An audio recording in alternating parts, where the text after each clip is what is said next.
在这里等着吧，你想见的人，自会来见你。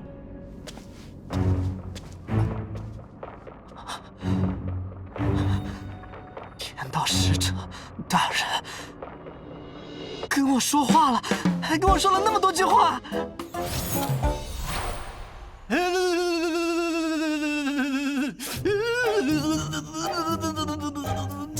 家主大人，这是何意呀？我觉得就算再杀你一次，你恐怕还是会突然从某个地方又冒出来。你身上藏着什么法宝？检查检查不就知道了？家主大人，还是痛快的给我一刀吧！杀了你，你又活过来怎么办？不会的，家主大人，我保证肯定去死。哼，我可信不过你。没关系的，这只是例行检查。例行检查也不能这么查呀！家主大人，请您住手！好吧，你这衣服确实不用解腰带，掀起来就行。掀起来做什么？